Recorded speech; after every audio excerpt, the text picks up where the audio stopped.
Hello, here is an interesting story for you. Let's start. The termination letter felt heavier than it looked. One thin page, crisp and official, stamped with the company logo that had once made Daniel Carter feel proud. Now it felt like a seal on his failure. He sat alone in the nearly empty break room, the hum of the vending machine louder than his own breathing, reading the words again even though they hadn't changed since the first time. Effective immediately, that phrase echoed in his mind like a slammed door. Daniel folded the letter carefully, as if treating it gently might soften what it meant, and slipped it into his jacket pocket. Through the glass wall, he could see his coworkers pretending not to look at him. Some glanced over with sympathy, others with relief that it wasn't them. A few didn't look at all. He didn't blame them. He stood up, straightened his worn tie, and picked up the cardboard box HR had handed him. Inside were a framed photo of his 8-year old daughter Lily, a chipped coffee mug that read "World's Okayest Dad," and a notebook full of ideas he'd never get to present. As he walked toward the exit, every step felt like he was walking away from more than just a job. He was walking away from stability, from rent paid on time, from groceries without counting every coin, from hope, the reason replayed in his head whether he wanted it to or not, the missing funds, the accounting error that had triggered an internal audit, the panic in the department when numbers didn't add up. Daniel had known immediately who was responsible. Kevin, the junior analyst fresh out of college, had misfiled a transfer, a big one, big enough to make alarms go off in the executive wing. Kevin had been pale, shaking, on the verge of tears when he came to Daniel's desk. He'd admitted everything in a whisper, eyes darting around the open office. He said he'd lose everything if the truth came out. His career would be over before it started. His parents had taken loans to put him through school. He didn't know what to do. Daniel had looked at the clock then. He remembered because it mattered. Lily's school play was that night. She was playing a tree, and she'd been practicing her lines all week, even though trees didn't talk. She just liked that he'd be there front row, smiling like she was the star. He'd thought of her face when she'd asked that morning, "Daddy, you'll come, right? You promised." So when the investigation came, when the executives demanded answers, Daniel had stepped forward. He'd said it was his oversight, his responsibility, his mistake. He hadn't expected mercy, but he hadn't expected this either. Fired, escorted out, no severance, no second chance. Outside, the city moved on without him. Cars honked, people laughed. A street musician played a cheerful tune that felt almost cruel. Daniel adjusted the box under his arm and started the long walk to the bus stop. He didn't trust himself to drive. His hands were still shaking. At home, Lily was doing her homework at the kitchen table when he walked in. She looked up, her eyes immediately searching his face. "Daddy, you're home early." He forced a smile that didn't quite reach his eyes. "Yeah, kiddo, thought I'd surprise you." She smiled back, then frowned. "Where's your laptop?" "Office stuff." He said quickly, "I'll tell you later." He went into the bedroom and sat on the edge of the bed, staring at the wall. The apartment felt smaller than usual, like it was closing in on him. He pulled out the termination letter and read it again, this time letting the words sink in fully. Fired after taking the blame, he thought bitterly. He laughed once, a short, humorless sound. That night, he still went to the school play. He clapped the loudest when Lily waddled onto the stage in her green costume. When she spotted him in the crowd, her face lit up like he'd hung the moon just for her. For a moment, everything else faded away. After the play, she ran into his arms. "Did you see me? I didn't forget my line. You were perfect," he said, his voice thick, absolutely perfect. Later, after she fell asleep clutching her stuffed rabbit, Daniel sat at the kitchen table with a stack of bills, rent, utilities, school supplies. Numbers stared back at him, cold and unforgiving. He rubbed his temples and tried to breathe. The next morning, he woke early out of habit. For a few seconds, he forgot everything. Then reality came rushing back. No job, no income, a single dad with responsibilities that didn't pause just because the world had knocked him down. He spent the day applying for jobs, dozens of them.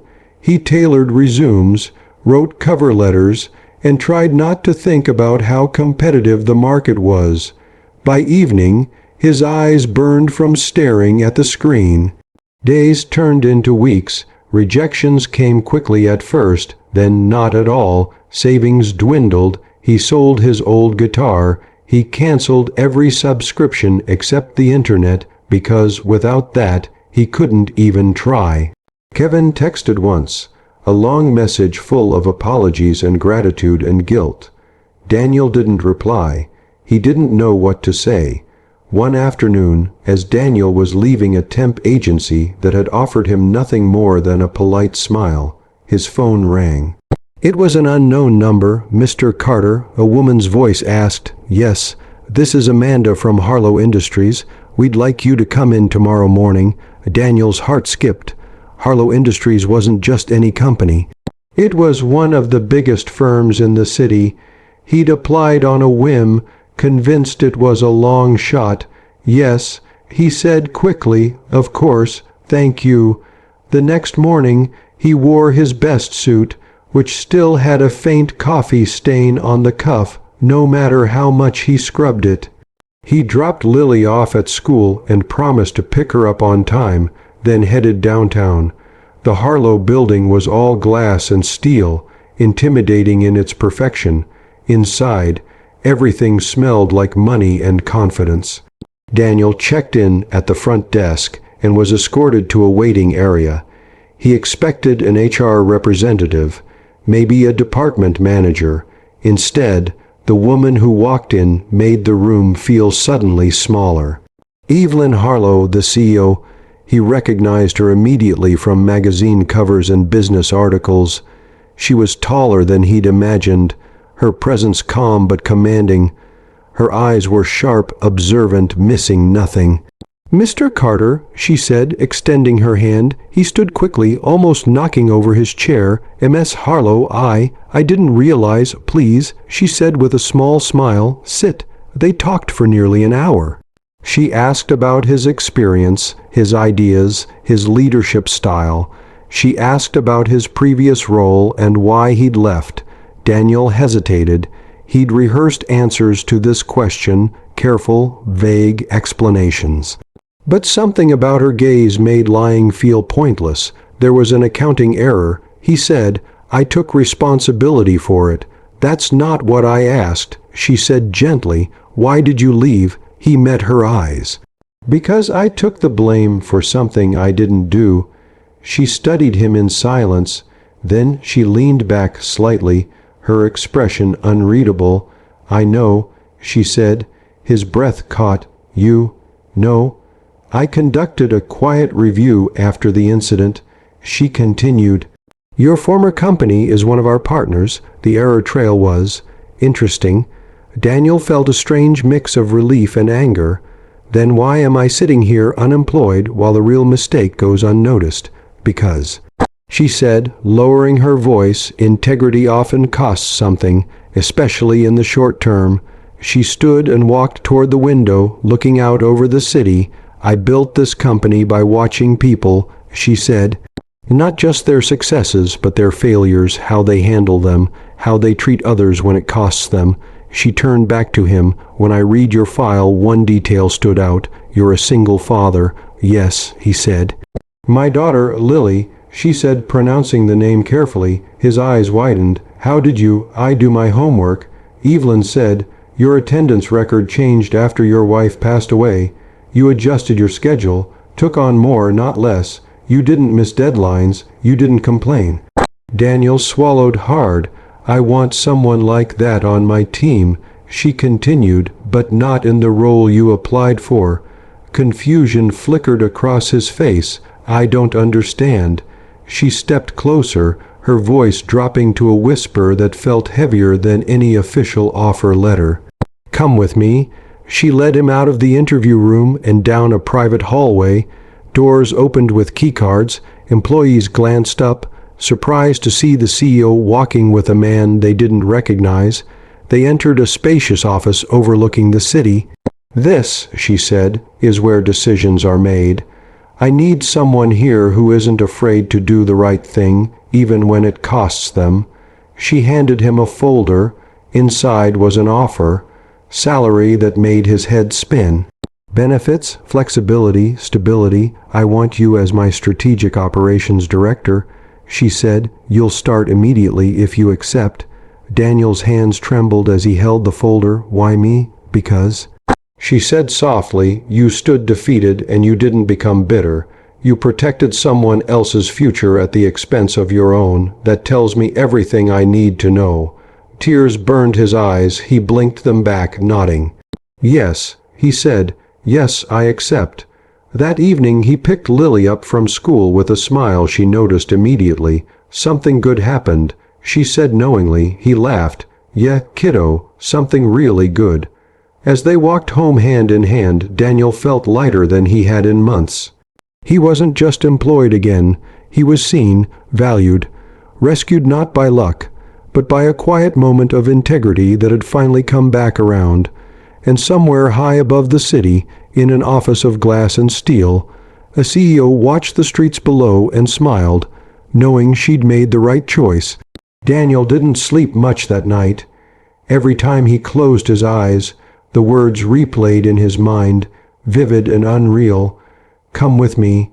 He lay on the couch so Lily could have the bed, staring at the ceiling while the city's distant noise filtered through the cracked window. For the first time in months, the worry wasn't crushing. It was cautious, almost afraid to believe. He kept thinking the offer might disappear by morning like a dream that dissolved under daylight. When his alarm rang, he was already awake. At breakfast, Lily noticed his nervous energy immediately. "Are you sick?" she asked, spoon hovering over her cereal. "No," he said, smiling.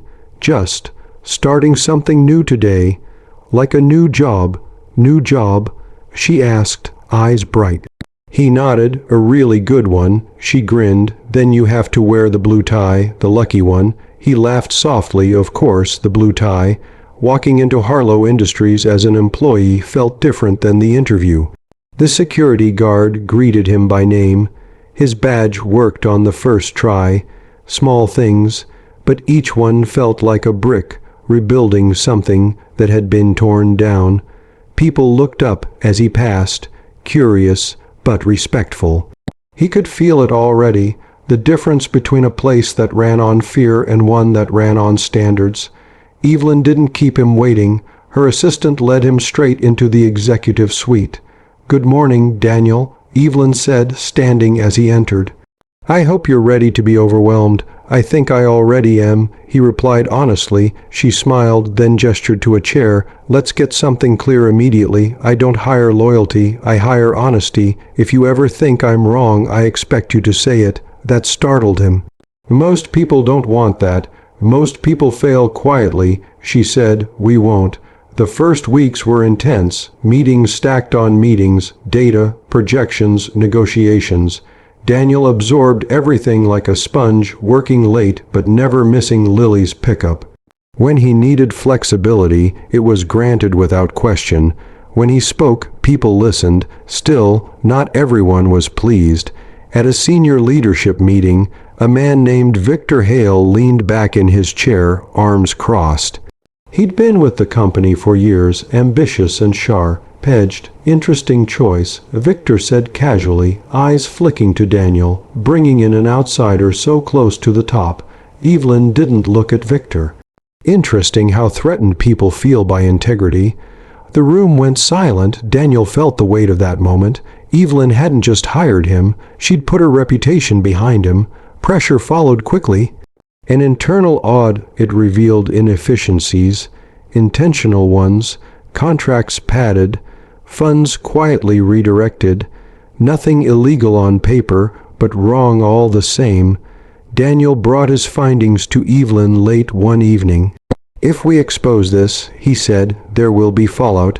"There always is," she replied. "Do it anyway." The next board meeting was brutal. Names were named. Resignations followed. Victor didn't look at Daniel as he walked out, but the bitterness in the room was unmistakable. That night, Daniel sat at his kitchen table again. But this time there were no unpaid bills. Lily colored beside him, humming, "You're smiling more." She said without looking up, "Am I?" She nodded. "You don't look tired, sad anymore." He swallowed. Children always knew. Weeks turned into months. Daniel's reputation spread quietly through the company, the man who couldn't be bought, the man who would take the hit if it was right, but wouldn't let others do the same unfairly. One evening, after a long day, Evelyn joined him on the executive balcony overlooking the city. "You know," she said, resting her hands on the railing, "people assume leadership is about control." Daniel nodded. "But it's about responsibility." She looked at him, a rare softness in her eyes. "Exactly." There was a pause, comfortable, honest. "I took a risk on you," she said finally. "You took a chance." He corrected gently. "There's a difference." She smiled at that, a real one. Later that night, Daniel walked Lily to bed. She hugged him tightly. "Daddy." "Yes, sweetheart." "I like this new job. You come home happier." He kissed her forehead. "So do I." As he turned off the light, Daniel realized something quietly powerful. He hadn't just been rescued, he'd been redirected. Fired after taking the blame, he had stood defeated, but defeat hadn't been the end. It had been the doorway, and when the right person saw him clearly and whispered, "Come with me," everything changed. Not because he was lucky, but because he had done the right thing when no one was watching.